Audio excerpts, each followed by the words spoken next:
Sunday, pump day, coming at you.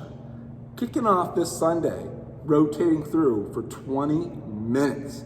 You have 10 per arm of a dumbbell floor press, then 10 per arm of a dumbbell bent over row, then 10 per arm of a dumbbell tricep kickback, and then 10 dumbbell high pulls with a 2-second pause. Look at that. All right, so what we're doing here for 20 minutes, all right, you have 10 per arm of a dumbbell floor press. So Bucky's gonna be on his back. You have two options for this. We're gonna have our feet planted on the ground like we do for our hip bridges. That dumbbell is gonna be directly over our elbow, and our elbow is gonna be squeezed to our side. Bucky's gonna keep his core super tight. He's gonna take a deep breath in, breathe out as he presses that weight, and it's gonna end up directly over our shoulder. When he comes back down, that elbow wants to glide slightly forward, and that elbow's still glued to our side the entire time. So notice how the dumbbell's over the middle of his body, basically towards his belly button, and then when he presses up, it's going back towards his shoulder. All right, so you're gonna get 10 on one side, 10 on the other. That would be the easy way. If you wanna make it a little bit harder, those feet are gonna come off the ground like a dead bug, where that lower back has to maintain glued to the floor. That would be really hard. Hollow rock floor press. But again, keeping those knees stacked over our hips, same thing goes, making sure it's a smooth press overhead and smooth control down to the floor. 10 each side there. Then we've got that dumbbell bent over a row. So if you have a surface you can place your hand on, or even if you don't, we're gonna be in a slightly bent over position in a staggered stance. So right now, Bucky has one foot kicked back. Whatever foot's kicked back is his right foot, so that right hand is holding the dumbbell. Okay, so he's keeping his core super tight here. You can even put your hand on your leg that's in front for a little bit of support. But either way, he's gonna start making sure those shoulder blades are squeezed back in together. He's gonna row that dumbbell up towards his chest. Same thing, keeping the elbow tight to our side. And you're getting 10 reps on one side, 10 on the other. Notice how it's a smooth and controlled pull, and we're not going crazy, going super fast, or over pulling and turning and twisting our body. Don't want to do that. Oh no, don't want to do that. So it's a slow up, slow back down.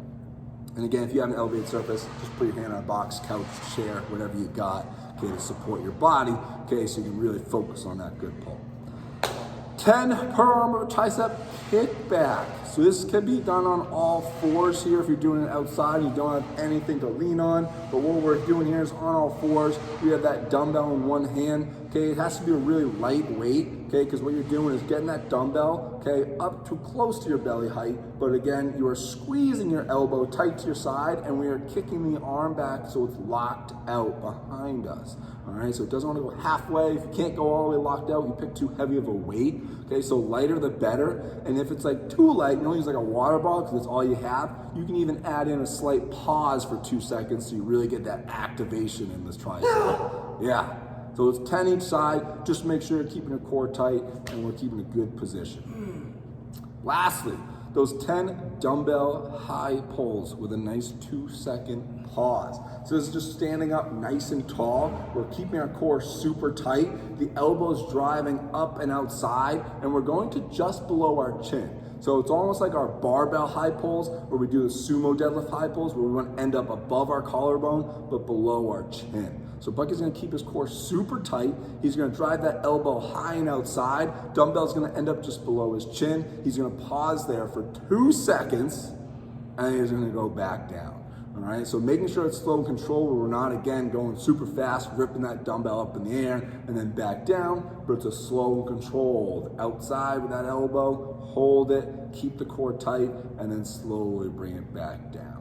All right, so that is also 10 per side of that dumbbell high pull. So just make sure, again, you have a light weight with this one, probably the same weight that you use for your tricep extension, okay, because it's just something that's gonna be more for those smaller muscles, okay, not our bigger ones.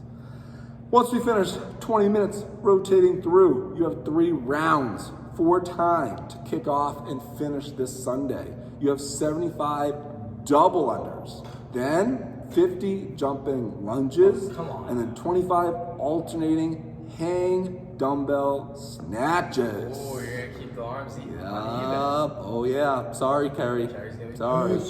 So 3 rounds for time. We have 75 double unders kicking off, so if you have a rope and you're going for those double unders, Okay, give or take. You don't want to be more, than 90 seconds, 2 minutes at the most, going for those double unders. And we're doubling them if you're doing single unders. So you're gonna have 150 single unders if you're going with that. If you're picking the jump over your dumbbell, you're gonna stick with 75 each round. So nice smooth pace. Stay on the balls of your feet.